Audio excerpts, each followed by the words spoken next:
Testing, testing, testing. I think this will work.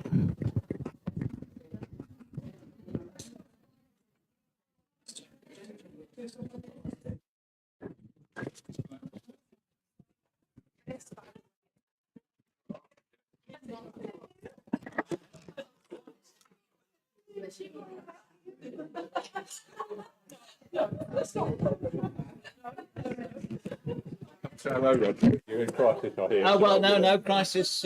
Crisis averted. Yeah.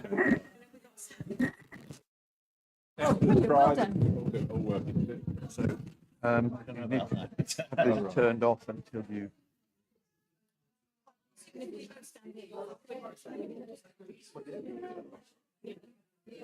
Turn them off for the moment. Okay, turn away.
turn it fully up and then back just a little bit. Can you step get- it forward with Yeah. the campaign?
Ice cream's what you say?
Red flash, Right. and now that is on. You turn it all the way up, and Yeah. that's just a fraction. That's Be about the right setting. volume. Right. But I'll turn it off again. Mine's not doing anything.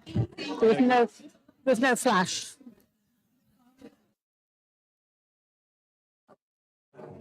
Yeah, got it.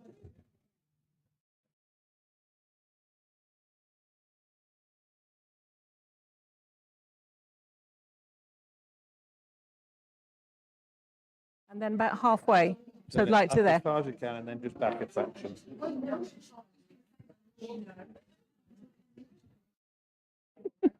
We're on there. We're on a. Yes, so if remember, now you've got it turned on, people can listen to it.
Good evening, everybody. Good evening, everybody. Am I working? Hello, Roger. Hello. I'm not switched. Actually, went on like yes, I'm working. Is that working now? Is that working now? Is that working? No. It's working there? Oh, well, you can hear me anyway. So thank you all for coming this evening. We're really excited that this is our literary festival reimagined as author events. And we have had one as a trial, and this is our first real one. We've got 2 others booked already, and we've got various other quite famous authors who have promised to come. So the main one, the one we're most excited about in September, is Patrick Gale. And any of you who haven't read Patrick Gale, we're ordering loads of his books. He's wonderful. So you must come to him. So first of all, some housekeeping, that's all I'm doing, is are your mobile phones switched off? Latch legs, for those who've seen it. The toilets are through the back room and go to the right and it's on your left. If there is a fire, really watch me because I'll be running out the door you came in, or there's a door there, the fire exit signs are there. After the talk, we will be asking, you're able to ask questions, but if you want to ask a question, could you put your hand up? We will bring the microphone to you, because we have got people watching online, and if you don't have a microphone, they won't hear anything at all. So that's what the microphones are about. So just put your hand up, and one of us with the roving mic will come to you. So with no further ado, all phones off, I will let Sue bring Judith to talk to you. Yes, yes. Got my eye on. I would just step here through this. All right.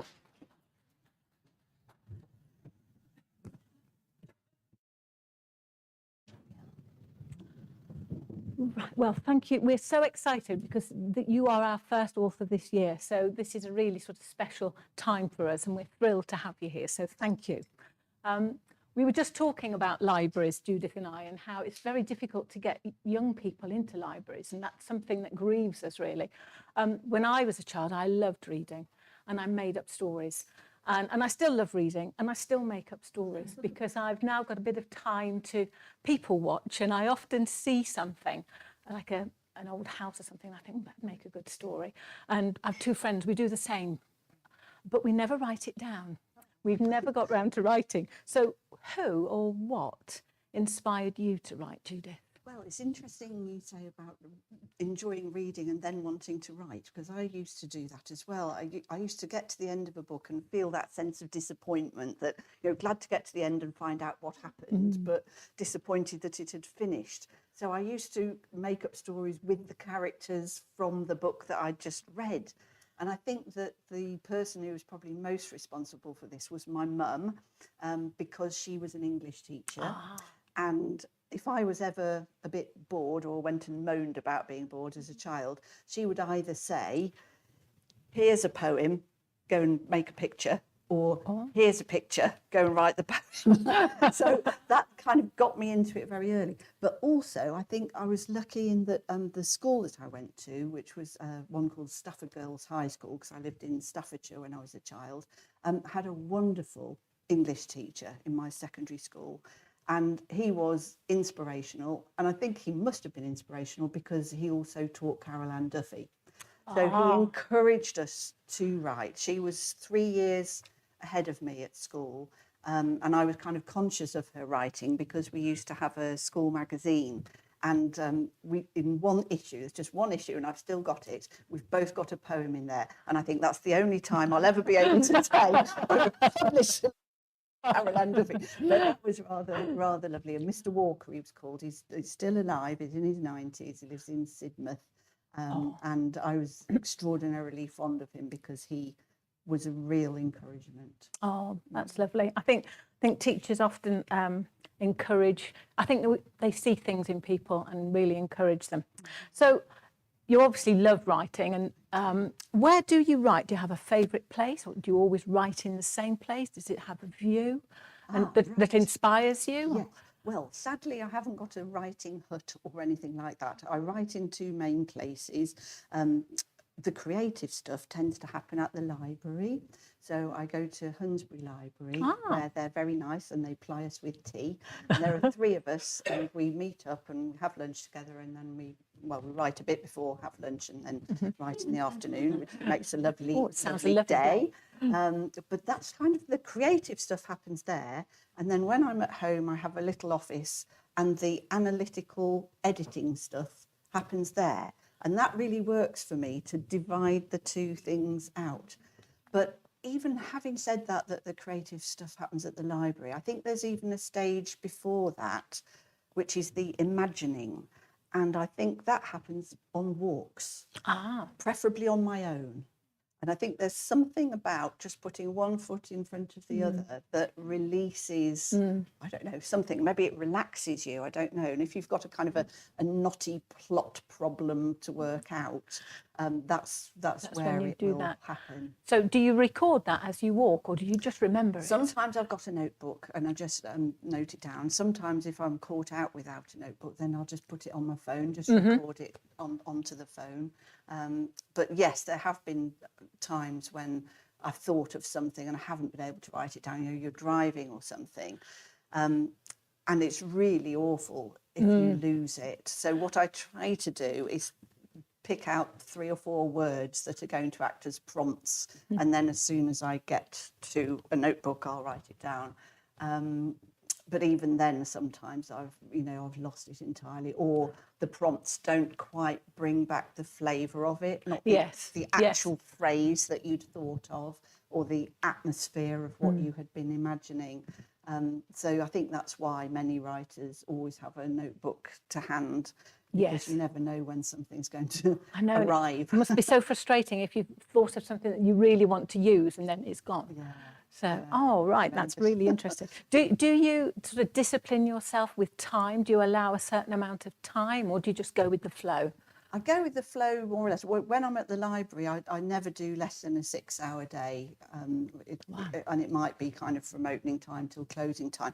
And I think that is because I think that my best stuff or the stuff I like, seems to come when I've got a long period of time and I've been writing for a couple of hours.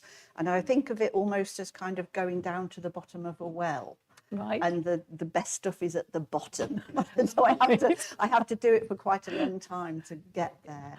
And then I don't know whether anyone in the audience writes, but I know when I've got there, because I actually get kind of like, the hairs on the back of your neck go up. You're quite excited about what you're writing, and you can't kind of get it down fast enough. So it's that experience, I think, that keeps me writing above all else, is that I do actually find it quite exciting to do.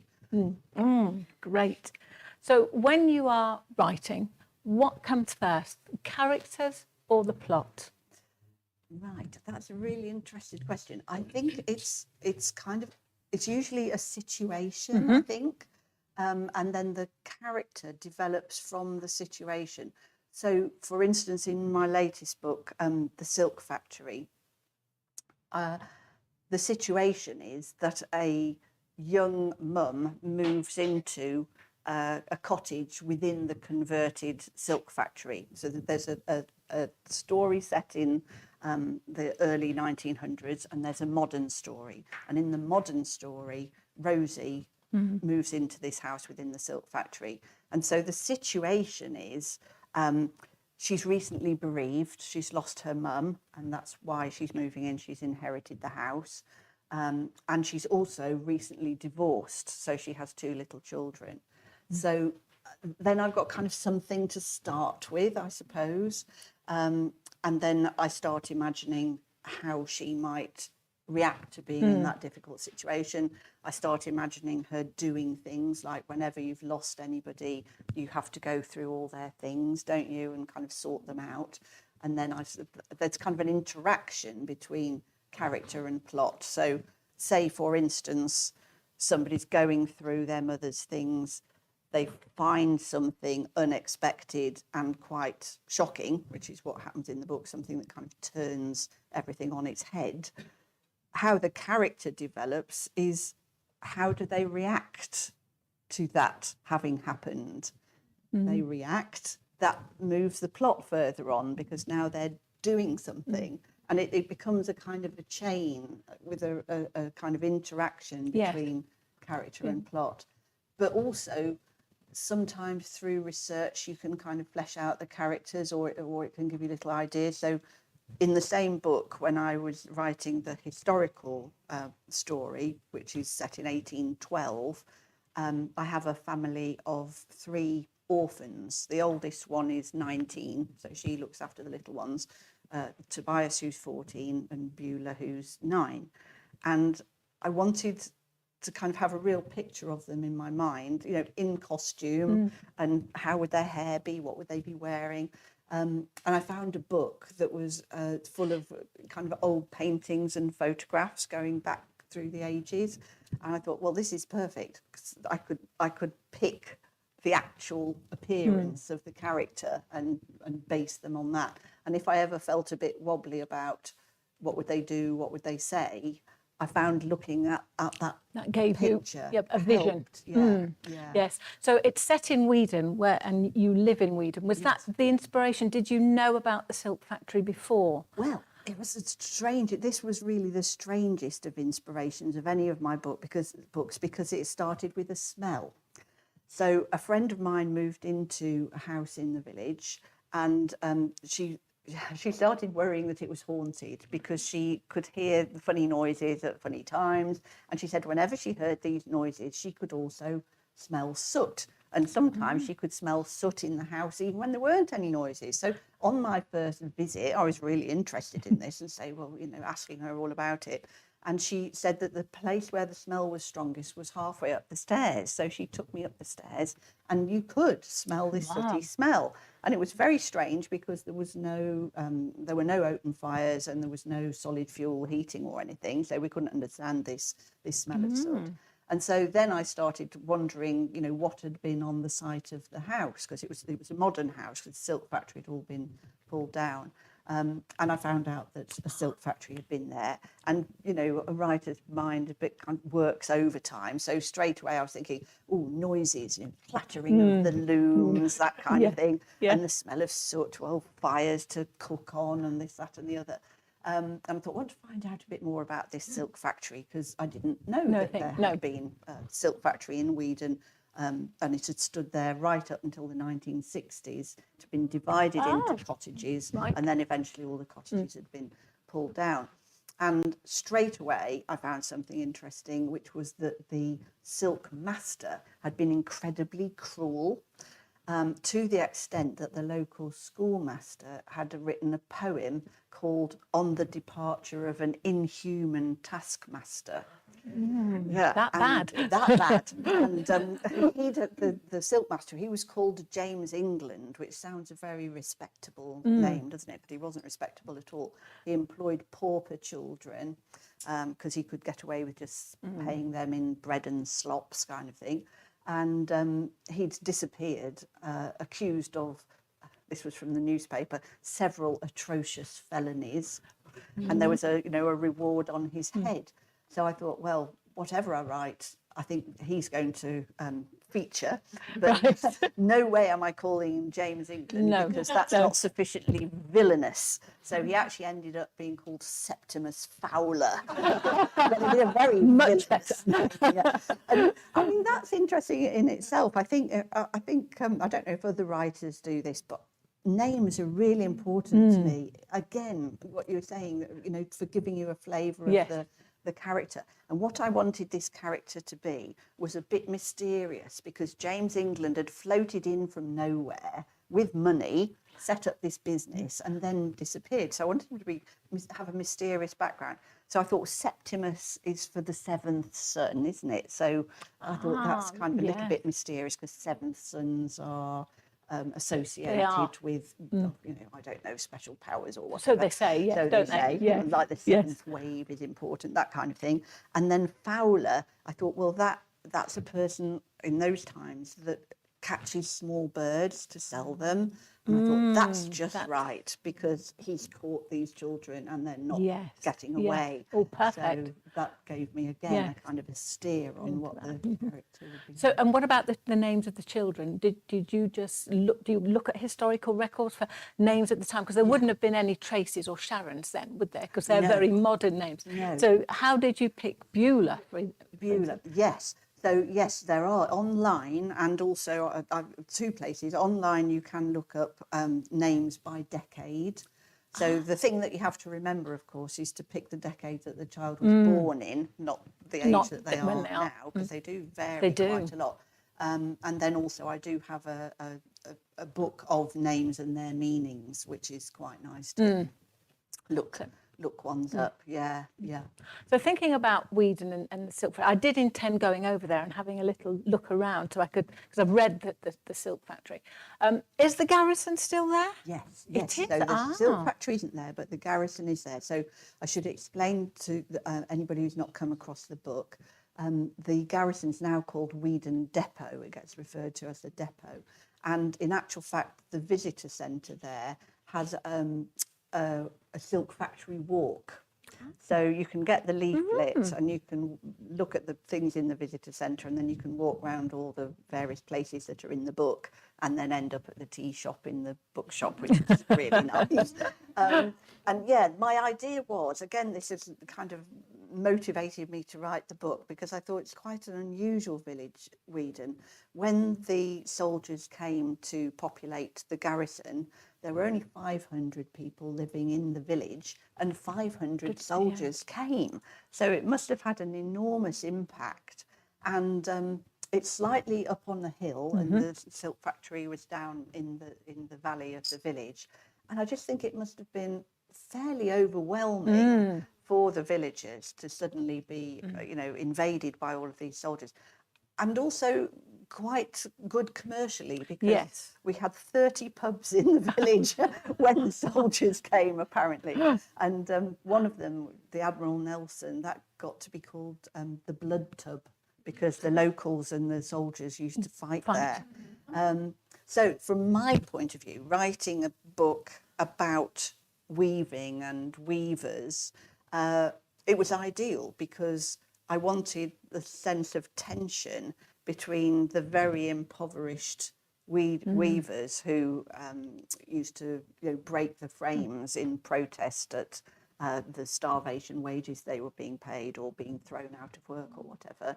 And then this kind of representation of the establishment up on the hill, looking down in this authoritarian way over the village below. So the setting kind of fitted with what I wanted to do as well.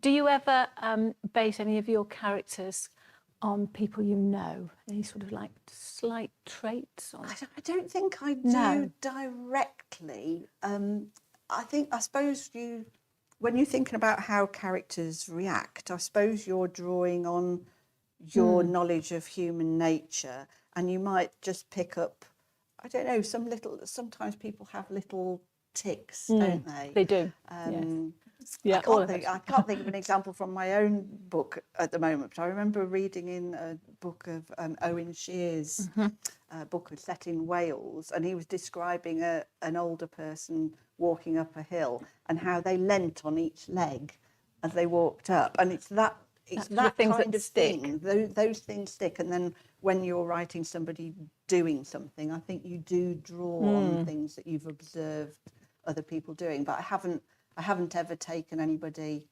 that I've known. I suppose writing The Poet's Wife, which is about John Clare, the Northamptonshire poet, then I had all of the biographies and all of his writings to draw on. Yes. And I felt there was a real responsibility to represent him as accurately as I could, because he wasn't just a character. No, he was real. A person who really, lived and suffered and everything.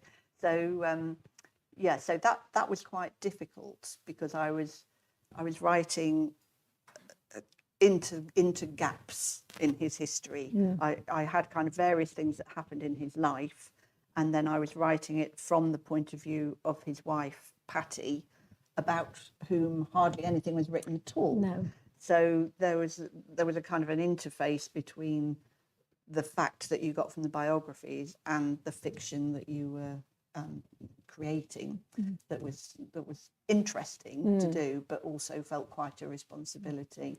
You do sort of highlight the strength of women in your books, because Rosie, and her name escapes me, I thought she was Beulah, but Beulah's the youngest Beulah's child, the- isn't she? Effie is the other Effie, one, yeah, Effie. yeah. And I've read A Mile of River, where the main character there is a strong character. Do you enjoy writing about women in roles where they really have to step up to the mark to succeed? Yes, Yes. is the short answer to Yes, that. I yes. do. Definitely. Yes, I do. And I think even perhaps beyond that, there's something that's not even gendered, because I think what all of my books have got in common are characters who are trying to find their identity. So in A Mile of River, the daughter is stuck on the farm and wants to get off the farm, and she's got quite an authoritarian father who wants her to stay on the farm and be a general kind of dog's body. So, you know, she's trying to find who she is. Is she more her father's daughter or her mother's daughter, I suppose? In the John Clare book, of course, he suffered from mental illness, and at times his identity would fragment, and he would think he was Boxer Byron. He had this character that was a conflation of Lord Byron and a famous boxer of the day. So that was interesting from the point of view of identity. In The Moonfield, how do I say identity is happening there? Well, I suppose because it's, yes, I think so, because it's set in the First World War.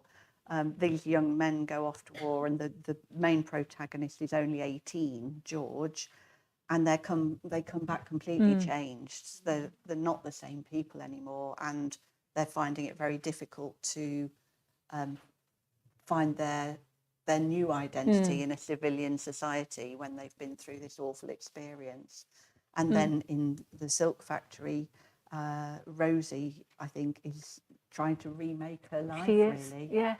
Yeah, so I think that must be the underlying thing that makes me write very different Definitely. books, but there's a bit of a thread There is, yes. through them. Yeah. So the obviously is an awful lot of research you did for the Silk Factory, and again in A Mile of River, because there's quite a lot about farming there. Do you come from a farming background? Yes. I wondered if you did, because there is Yes, so we much do. there. How do you research? Do you Google? Or With do you? with the farming one, the first one, A Mile of River, I was brought up on a farm until I was 9, because my father worked at an agricultural college, and not only did we live on this kind of training farm, if you like, but I used to go out with him on outreach work around all these other farms in the Peak District. We used to go shearing and things like that. So I picked up a lot there, but also when I was writing A Mile of River, I had this info on hand in my dad, because if I ever wasn't sure about something, I could just ring him. And he was a real, he's passed away now sadly, but he was a real countryman. There wasn't, I never kind of asked him anything about wildlife or farming that he didn't have an answer for. Other research, in The Moonfield, I did quite a lot, which is the World War one. I did quite a lot at the Imperial War Museum, and I read literally, well, certainly hundreds, and I wouldn't be surprised if it got up near 1,000 of servicemen's letters, journals and letters. They've got an amazing archive there. And again, it's that sense of responsibility, because I wanted to write about the First World War, and it's, you know, it's a somber subject. And also I felt it was quite a stretch for, you know, a middle-aged woman living now who knows nothing about, you know, military history to speak of, or, you know, and has no experience of war, to try and write a book from the point of view of a young man going off to war. So the only way I could think of to do it convincingly was to read Letters. what did they write in their own words. What was their experience of war? And I felt very gratified actually after the book had come out, because two soldiers actually contacted me through the website to say that what I'd written about the young men's experience of war was how they had felt. And I was really, that was, one of the best feedback Absolutely. comments I could have got on the book, because I felt, oh, well, maybe I did capture something of it then. And then also, research sometimes can be a bit tricky, because I really wanted to go to the place where First Ypres was fought, but where the trenches had been are now all under motorway. So that wasn't going to work. So I managed to find a massive book of kind of wartime panoramas, and they were the espionage photographs that had been taken by both sides. And this book, when you open it up, it was absolutely enormous. And you'd kind of get a photograph and then little arrows saying, Hill 62, or, the flooding of the Belgian polders or whatever. So again, this visual thing, once I've got the picture in my mind, then I can describe it in a way that hopefully will translate to a picture in the reader's mind. Yes. But I have to be able to do see that, it to in see some it. detail. Yes, yeah. So when you start a book, how long from starting the book to actually appearing and being published? Because obviously there's a lot of stages to go through. If it's actually appearing on the shelves, because I was initially with what's now Penguin Random House, they take about a year to turn a book around, whereas some of the others take 6 months. So that it's a very long time. It's 3 years. Wow. Because usually a year to research it, a year to write it, and then a year for them to actually publish it. I think a lot of people are quicker, probably I'm thinking mainly of historical writers, because historical fiction writers often choose a period and then research it in great depth and then write again and again about that period. Well, I've never done anything so sensible, I'm afraid. So with me, the idea comes first, like the thing with the smell in the silk factory. Something floats in from somewhere that interests me, and I have to set it in whatever era it relates to. So that means it takes me quite a long time to research, because I haven't got a deep historical knowledge. I didn't even do history at A level. I feel it was a bit of a gap in my education, and that may be why I'm so interested in it, because I want to find out all about what I missed. I'm surprised at that, because I looking at, there was a bit about the Luddites.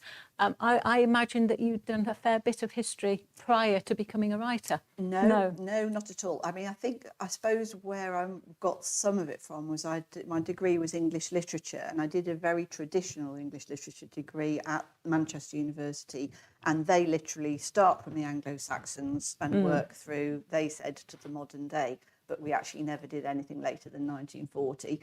That was a bit of a disappointment, as I was hoping we'd kind of have more on the modern novel. Yes. But I think the big advantage there, when you then come to write your own historical fiction, is you have got a broad idea about life, social history in the various periods.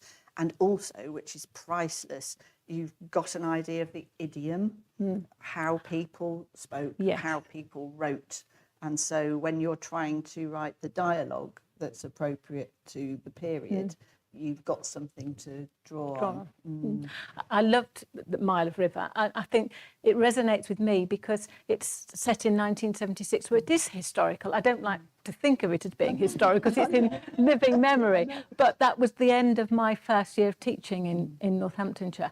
And so I remember walking across Pitsford Reservoir, so reading the book, and there was a real twist there. It was historical, but a bit of a mystery there as well. I would recommend it. It's a really good read. Was it difficult to get published? Well, I was very lucky, really. I suppose I had been writing probably for about 15 years at that point, but I was writing poetry and short stories, and I hadn't kind of tried a novel. but then once I'd written the kind of initial drafts and honed it a bit, I took it to the Winchester Writers' Conference, which is an event that happens every year. And part of the event, apart from kind of lots of masterclasses, there is the opportunity to speak to agents for 15 minutes at a time and pitch your book to them. So yeah, I was very lucky because I found an agent at that conference. So that was in the June, and then she sold it by Christmas. So it wasn't bad very quick at all, really. So did you have to make many changes? Because I think I'd find that quite hard. Because obviously editors read it and it comes back. Yeah, no, not very much. There was a moment, because again, this is set in Northamptonshire, and the main character is a teenage girl, 17 years old, and I wanted to have a little bit of the Northamptonshire dialect in there, and also be how a teenage girl would speak. So my commissioning editor said, everything's great, you know, it'll go to a copy editor, and then it'll come back to you and you respond to the copy edits. Well, when it came back, the copy editor had changed all of the dialogue to be kind of strictly grammatically correct. No way No does teenage. the teenage girl speak like that. So I didn't really know what to do because I was new to it all, and I was thinking, gosh, do I have to accept these changes? So I thought, well, I'd better go back to the commissioning editor, who's my kind of overall person I'm reporting to, if you like.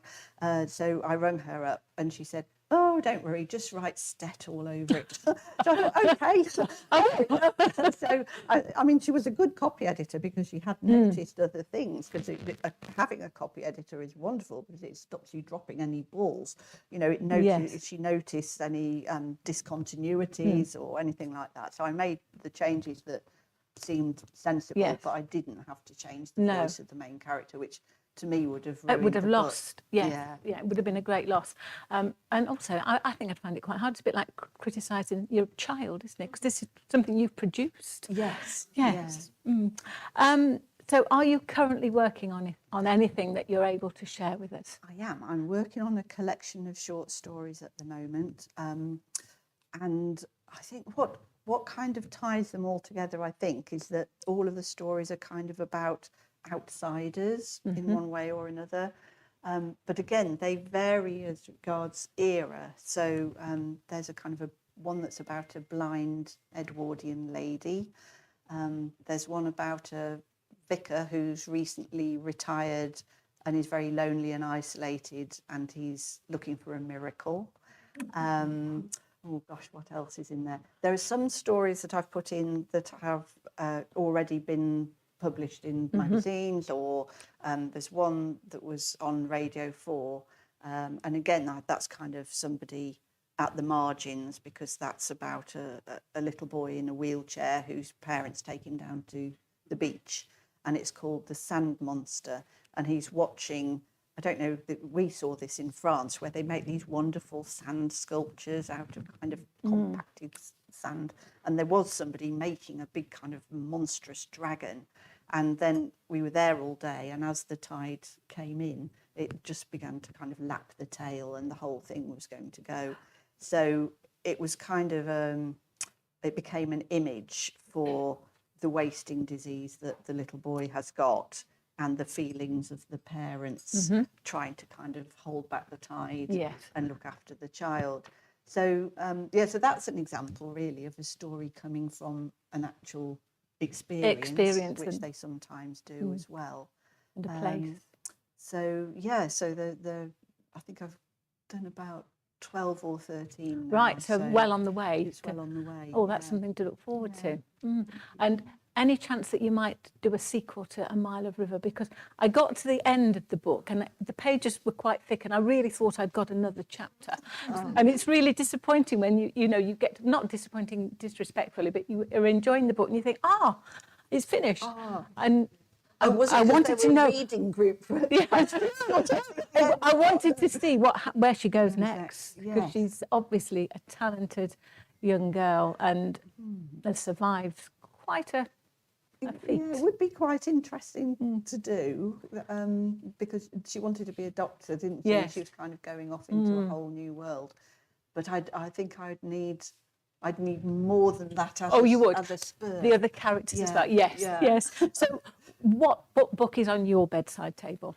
I know you said you were an avid reader. Yes, so the one that I've just finished is Anthony Dawes' Cloud Cuckoo Land, Right. which I thought was wonderful. I had already read his other one, All the Light You Oh, Cannot yes, See. That was really yes, good. wonderful. The Cloud Cuckoo Land one, what really interested me about it is that it's strung together around an ancient book written by Diogenes, and it has 5 different characters stretching over time from the sack of Constantinople to kind of 100 years into the future, and you only really find out at the end how they're all connected, and it was very gripping. Not to scare the life out of anybody, but there is one part of the book which is about terrorism in a library. Oh, wow. We're all fine here tonight. So yeah, it was very gripping, and I thought he kind of sewed it all together quite masterfully. And then the other one was the one that we were talking about just before we started, which was The Marriage Portrait by Maggie O'Farrell, which I thought was also fantastic. Yes, it's wonderful. You just live and breathe it, don't you? It's so vivid. The descriptions are wonderful. Yeah, it was really good. Right, thank you. Yes, I've got the Anthony Dawes one. My daughter bought it for me for my birthday, so that's on the shelf. I'll attack that one next. Thank you. I know you're going to read excerpts from The Moonfield and also The Silk Factory. So, and then there'll be an opportunity for you to ask questions after each reading. Okay, bear with me. I'll just Yeah, get my, that's absolutely fine. specs. Thank you. Thank Can't do you. it without the specs. Here we are. Do you So want some water? oh, thanks very much. I'll read a little passage from The Moonfield. This is quite near the beginning of the book. George Farrell, the main character, as I mentioned, is a kind of a working class hero and a postman. And George is in love. He's in love with Miss Violet, who is the daughter at the manor house. And so there's a big gap between them socially. And what they've got in common is that George likes to paint and Miss Violet likes to photograph the natural world around her. And they're both quite isolated, and they've struck up this friendship. The other thing that I should probably mention is that right at the very beginning of the book, there's a prologue where I put the reader in the position of opening a tin box that a soldier has taken to war with him, full of mementos. And it's got things like an ivory dance card holder, a little amber heart, a packet of cigarettes, a pocket watch, and right at the bottom is a watercolour painting. And my idea was that as the reader got into the book, they would come across all these objects and begin to learn why they were important to the soldier. So with this passage, George has been timing his post round to coincide with Violet's afternoon walk so that he's sure to see her, and he wants to give her the watercolour painting. So I'm going to stand up because I do tend to wave my arms around a bit now. As he rounded the bend to face directly into the sun, he was dazzled momentarily. He put his hand up to his brow and squinted. A familiar figure carrying a brown leather box was making leisurely progress along the drive towards him. His pulse quickened.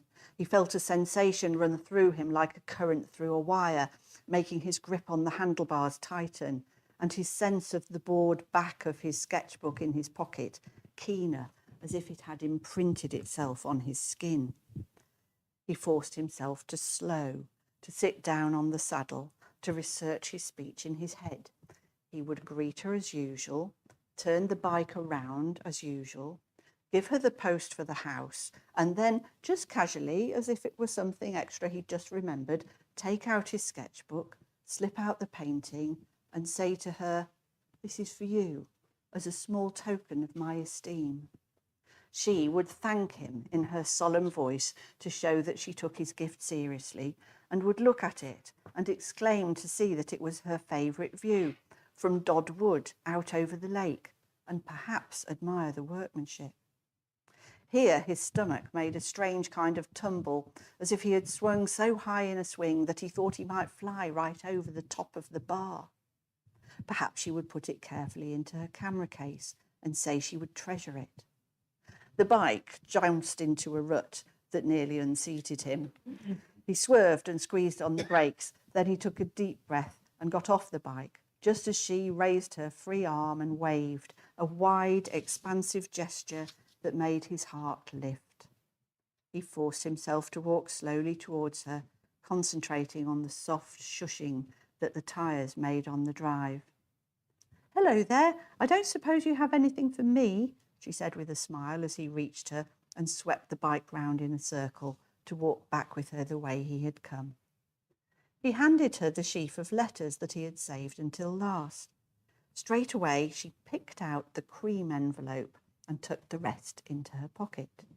She felt the letter between her thumb and forefinger and frowned as if surprised by its thinness. She turned it over as if she were about to open it, but then turned it back and started to walk alongside him. He glanced sideways at her, but she didn't turn to look at him, and the words he had planned to say deserted him. "Do you have anything to send?" he asked instead. She shook her head. "Nothing from the house today, and I'm not sure. Perhaps I should read this one first." "Where are you planning to walk today?" he asked. "It's very hot once you're out in the sun. You might find it tiring." "I thought I'd go up through Dod Wood. I can take advantage of the sun and get a view of it brightening the lake without getting overheated." George nodded, pleased that he could go with her for most of the way, as Dod Wood was on his route back. "I know a good spot where you can see the different colour of the shallows and the deeper water," he began, thinking to turn the conversation to lake views in general, and from there to painting them, and then to one painting in particular. But the thought was enough to cause him to break into a deep blush, and he found himself suddenly rushing to jump ahead. "In fact, I've brought something as a token." "I'm sorry, George," she said, fingering the letter. "Forgive me, but I feel that I can't wait. I must open this. Would you mind?" George shook his head dumbly. A sense of misgiving filled him, and he knew that he would not now take out the sketchbook from his pocket, that indeed he felt afraid that its angular lines must show through the material, its bulky shape exposed, as if he carried his feelings like a foolish badge for all to see. Violet took a few quick steps and then stopped. He drew to a halt a little behind her. She slit the envelope with her thumb, pulled out a single sheet of paper and bent over it, quickly scanning the page. Her hand dropped to her side. She turned to him. "It's Edmund," she said.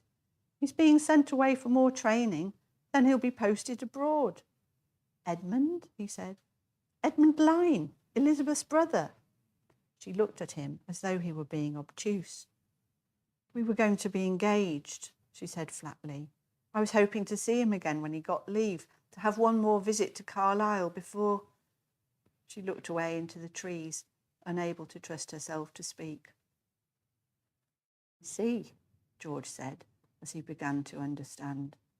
What a fool, he thought, to have imagined all those letters were exchanges between old school friends, gossip and girlish confidences. Of course, they were love letters. Of course they were. The phrase, "a token of my esteem," floated through his mind as though his brain was working minutes behind and had finally located the words he had so carefully chosen. George. I really feel for George. Yes, I know. It's kind of I suppose, the inciting incident in the book, as they say in the movies, because in a kind of a beau geste thing now, he enlists and off he goes. And his whole kind of life changes. Well, he thinks that he's going to get away from this mortifying situation where he'll have to see Violet every day, and he thinks that she'll guess his feelings.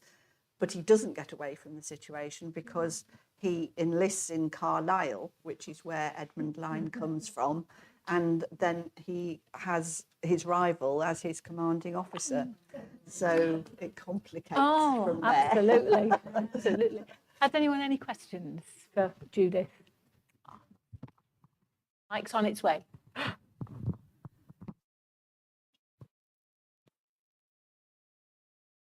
Hi, Judith.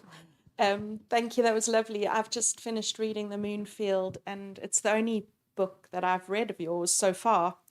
I loved it. The characters were just amazing, and I was really emotionally involved with them.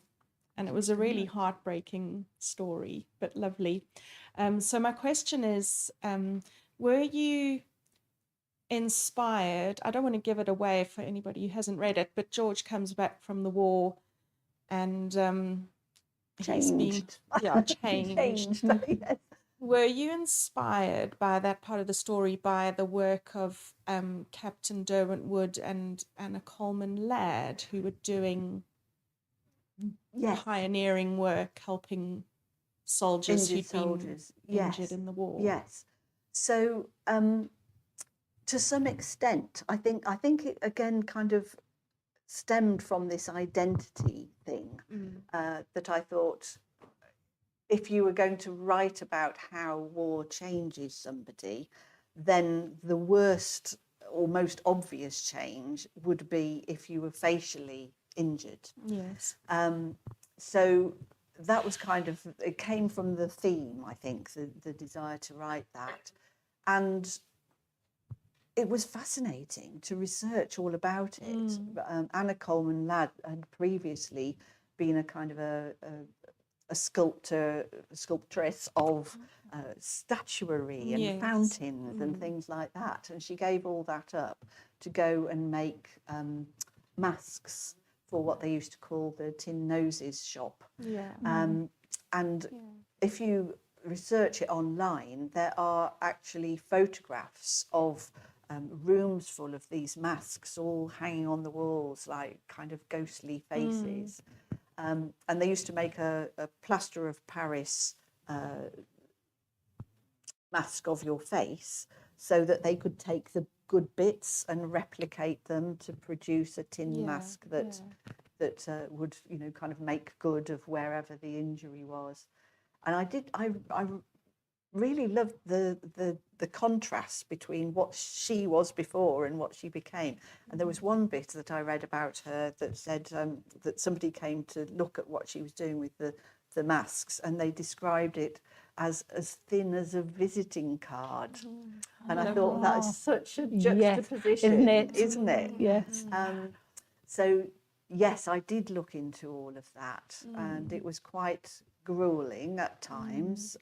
There was a letter that Anna Coleman Ladd had from somebody who had one of these masks made, and it said, "My wife no longer finds me revolting, as she had every right to do."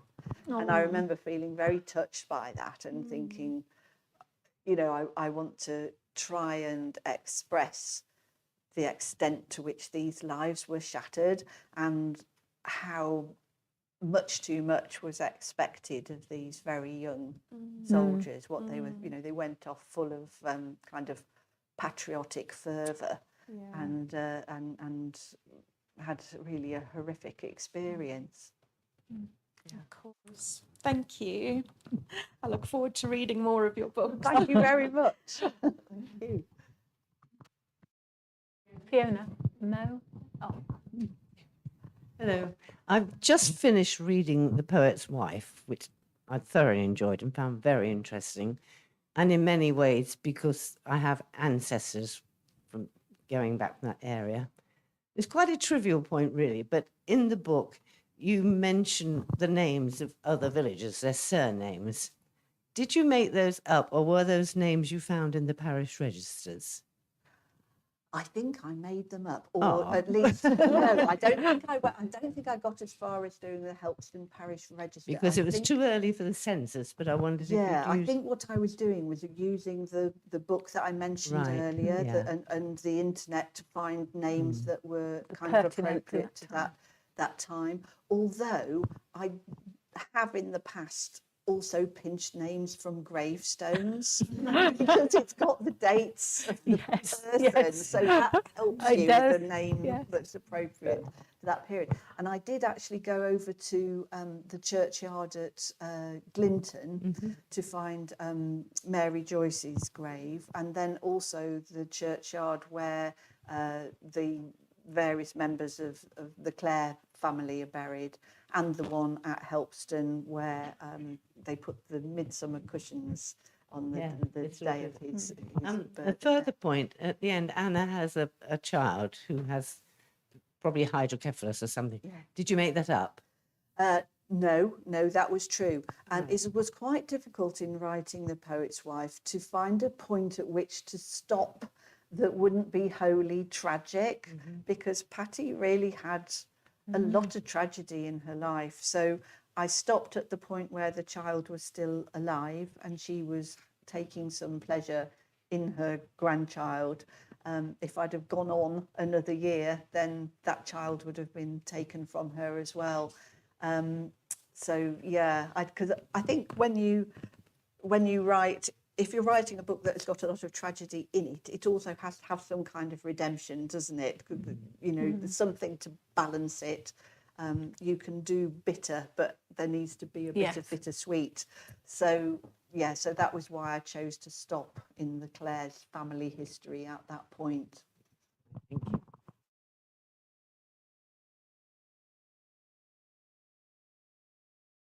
I know that you said that you read various papers and books to get your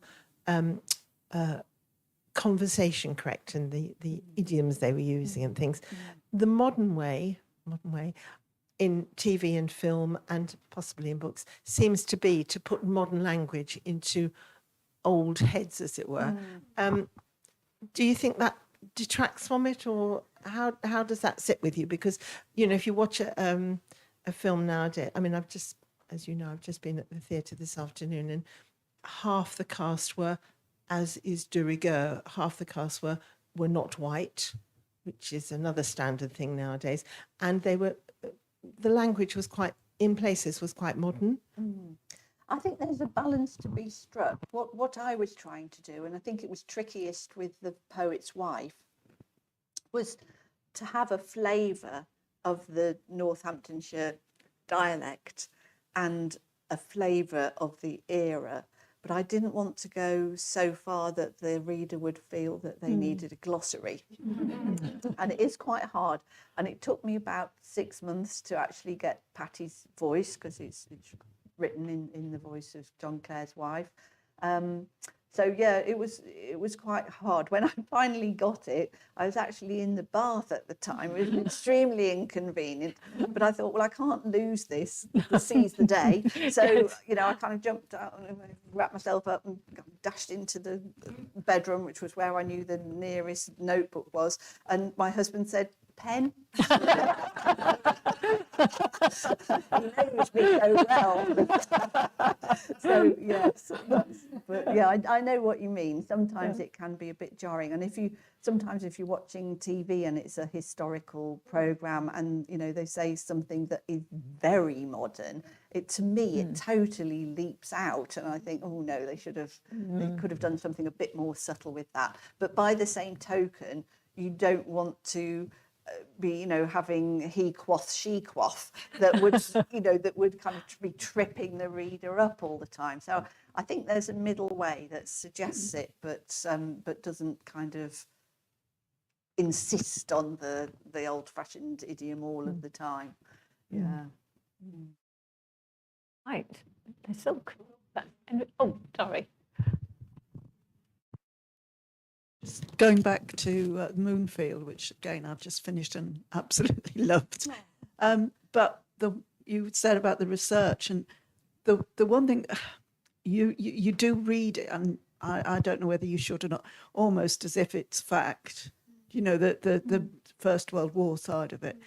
And the thing that hit me like a blinding flash was the attitude of the senior officer who was a regular army towards these young men that, had volunteered, even the young officers, it was, I'd never thought of it like that. I mean, we often, I don't know, other people often think of, Blackadder goes forth and all that sort of thing.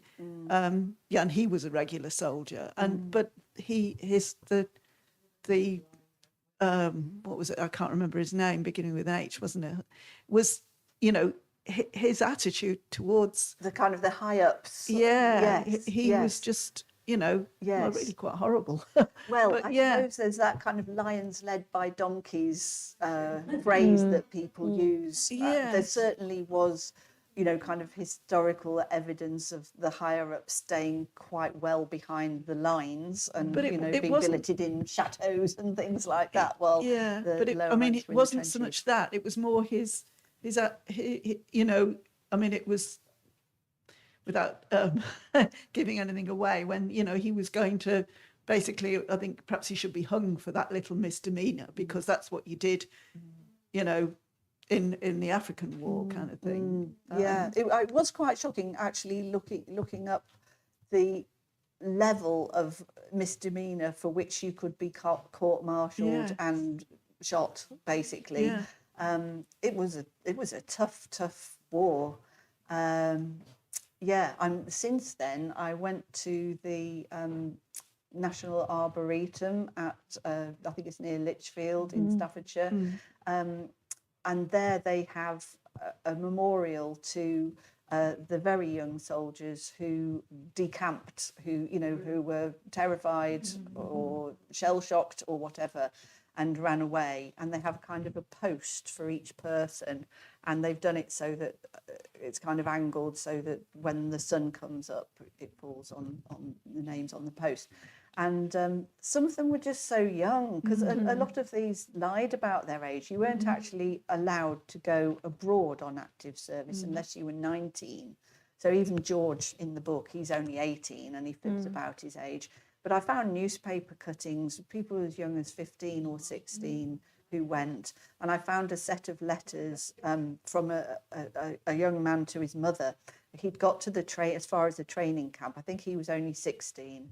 And he'd got cold feet, having heard some of the stories about what it was like at the front. And he wrote to his mother asking for her to send the birth certificate, which she did. But by that time, he had been sent abroad. And then the next letter you got had a photograph of him and some friends outside a tent.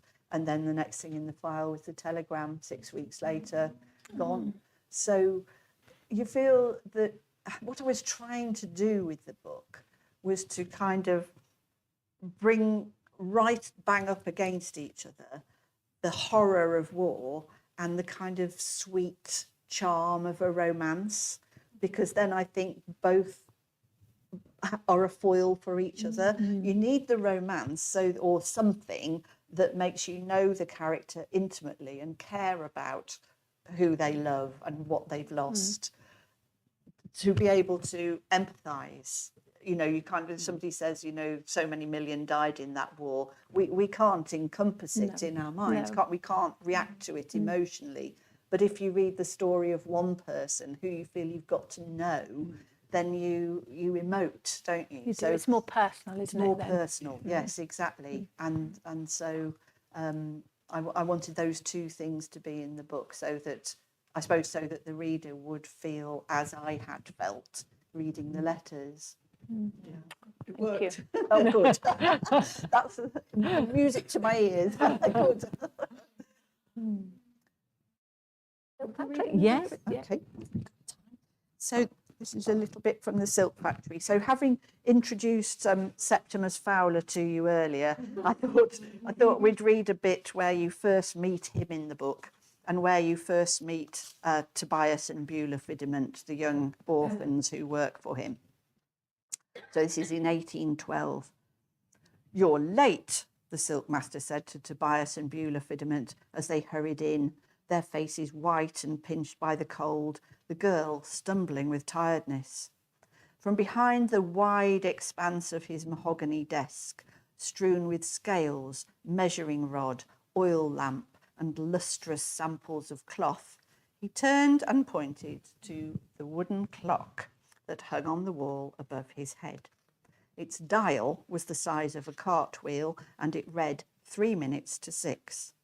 I won't tolerate tardiness, he continued. I myself have been abroad since cockcrow, and everyone else is in their place.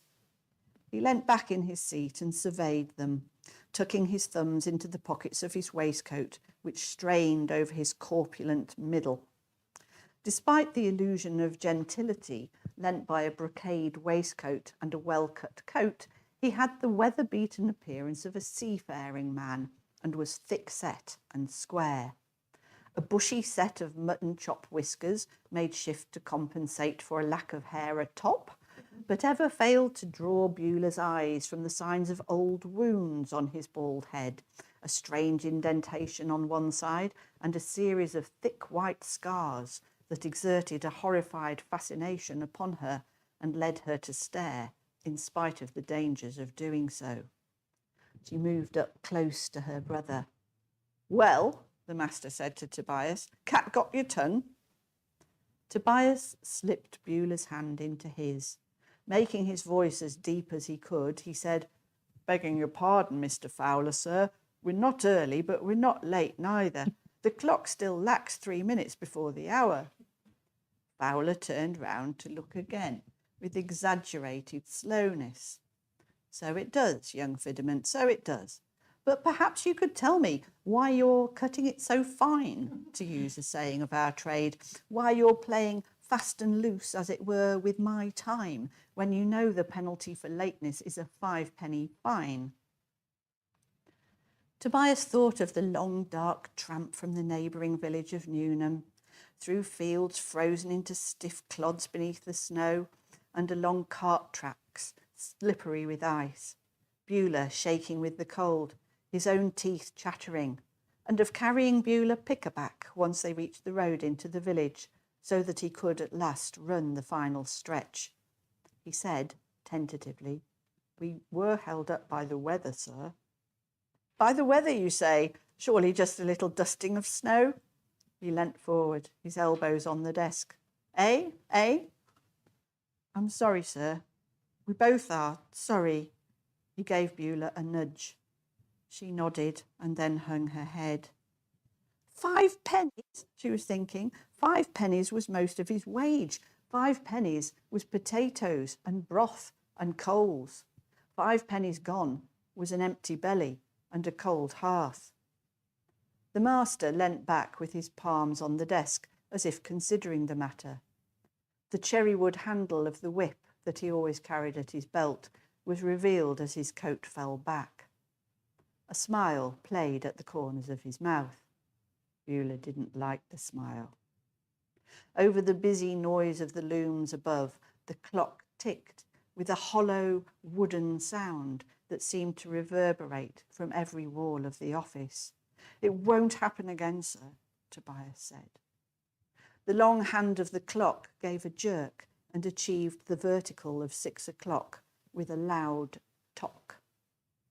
You're quite right, Fidament, the master said, fixing him with a keen eye. It won't happen again. And pleasant though it is to be passing the time of day with you, we all have work to get on with. As you can see, it is 6 o'clock.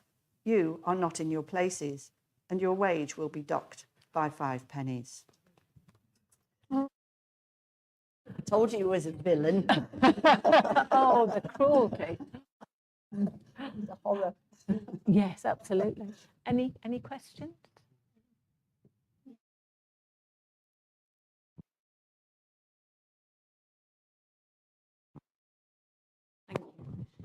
Do you have a favourite of the novels that you've written, I think that's a or really, is it like children? it's really like children. You can't really choose a favourite. I think, I don't know. I don't think I can. I don't think I can choose a favourite. I think they all they all kind of recommend themselves to you in different ways, and you remember different things about writing them. I was just thinking, as though, has there been one that I've most enjoyed writing? That's a hard one. I did enjoy writing The Poet's Wife from the point of view that it gave me an opportunity to research in the county. Yes. So I felt that I learnt more about Northamptonshire through doing it. And with the Silk Factory, I learnt so many interesting things about, my own very immediate environment. And also something that was very, interesting to me about the writing of that was that because I lived right on top of it, I could write a lot of it on location. So when I was writing The Poet's Wife, I found out that John Clare used to go out and write in the fields, and he used to write his poems resting the paper on the crown of his hat. So this appealed to me, this idea that you could go out and just write outdoors, because I love the outdoors. So I was a bit better equipped. So I've got my kind of camping stool and my hardbacked notebook and my biro, and I would go off. And so like the bits that are written, there's a bit in it where Effie goes to the garrison to try and find the soldier who is her lover. And I wrote that actually sitting with my back to the wall, and it is so huge, that wall. It's like kind of about, I don't know, 2.5 stories of a building high, and sitting there at the top and looking down over the river and over the village. I think that's what gave me a real sense of how imposing it was, and how much it must have felt that it kind of reflected the strength of the establishment. And then what you hope is that something of that feeling will find its way into the writing. So that was a bit of a good luck, really, and a discovery that writing actually in the place could be so useful. Another example in that same book was Effie's initial job is she's a snowdrop picker. Yes. And that's not a job you come across often now. No. So this is again true. In Newnham, there's a nuttery, and the snowdrops come out every year, and they used to pick them and wrap them up in blue wax paper in a crate, and they would be sent off to either to Covent Garden or to Northamptonshire, or Northampton rather, to kind of grace the tea tables of the hotels. And so I went to write about it whilst the snowdrops were out, and it was actually in the snow. And this is how there's this kind of interaction between place and writing, I think, because it was a monochrome scene. So it was snow, and it was dark branches and snowdrops, which of course are white and the little green stems, but no colour apart from that.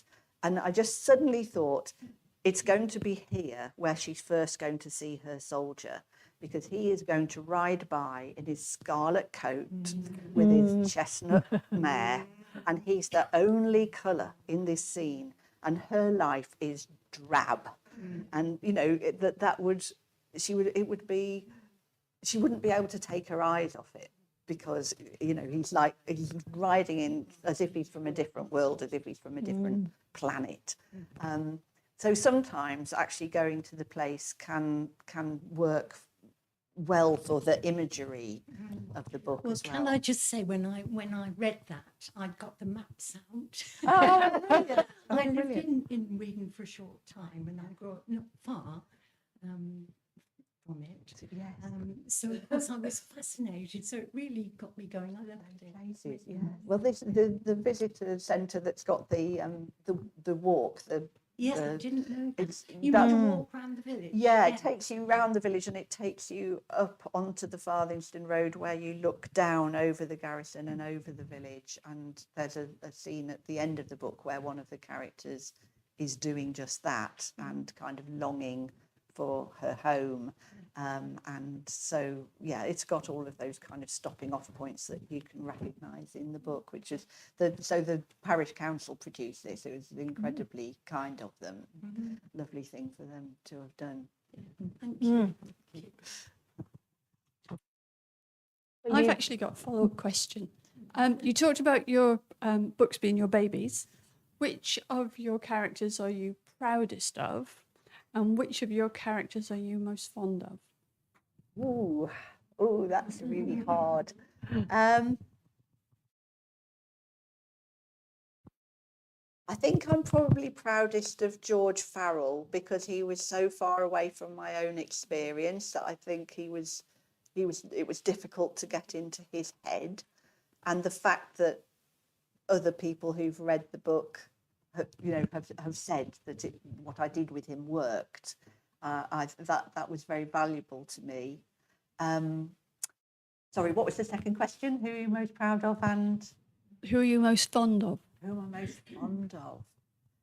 Who do you feel you have a real connection, or they turned out just absolutely as I you think envisaged them? probably Patty in The Poet's Wife. That's probably partly to do with the fact that I was a similar age to her when I wrote her. So I suppose she was closest to my experience of being that age. And also because it was such a challenge to flesh her out from the very little material that I'd got to work with. But I suppose what helped there, again, it's this interaction between events and character, because there were so many biographies of John Clare, and I must have read 5 or 6 of them, I could get my head around all the various events in their lives and then just think individually, how might Patty have responded to that, or how might that have felt for her? So that kind of guided me through the writing of that book. Yeah, but you do become incredibly fond of all of them. I think it must be Patty the most, because her voice really stayed with me afterwards. And for about 6 months, she would keep kind of breaking in when I was trying to write the next book. She would keep breaking in. I think, She wasn't going to be put down. Get in your place, woman. Yes, I'm writing about a man now. I can't be listening to you. But yes, a very, very strange experience. So, yeah. Thank you. Can I ask if any of your books are of interest to television or screen? And if so, what does that involve? Ah, right. Well, they haven't been as yet. It would be very wonderful if any of them were adapted for the screen. Yeah, one of them did go forward. I think it was A Mile of River went forward right at the beginning, and it was oh gosh, the actor, somebody Eade. Trevor Eve, yeah, that's right. He was involved in a small film company, and they had some interest in A Mile of River, and then it didn't come to anything. And I gather that it's just so common that, you know, it takes a long time and a lot of different investors to get a film to completion. So I imagine it is. I mean, the agency that I was with at that time did do film and TV as well. So it came through them. This, you know, they must have sent it to them to have a read of. I think there is a kind of a difficulty often with historical writing and getting it made because it's so expensive to make. Which is probably why A Mile of River was the one that got picked out for a bit of interest. They've all been done in audio, though, which is rather nice. So, yes, I think at the moment, I don't think you can get the first 2 in audio, and that is because I've got the rights back to the first 2. But things pop up all the time. I just had an email the other day to say that the Dutch publisher who published A Mile of River would like to reprint and do a new audio version. So that's great. Yes. You know, I kind of felt, well, I'd almost forgotten about that book, and here it is getting another life over in the Netherlands. So that was really nice. Yeah. Well, thank you very much. You've given us a great deal of food for thought. I'm looking forward to reading The Moonfield, and I think a village trail with a tea shop at the end and to see the sights will be on the cards. So thank you very much for joining us today. Can we? Thank you. Thank you very much.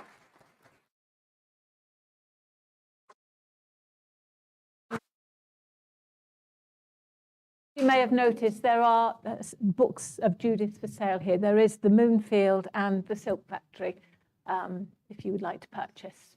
Thank you very much. Thank you. Thank you, Judith. That was great. Thank you. It was really good. Really nice. I enjoyed it very much. It's the first time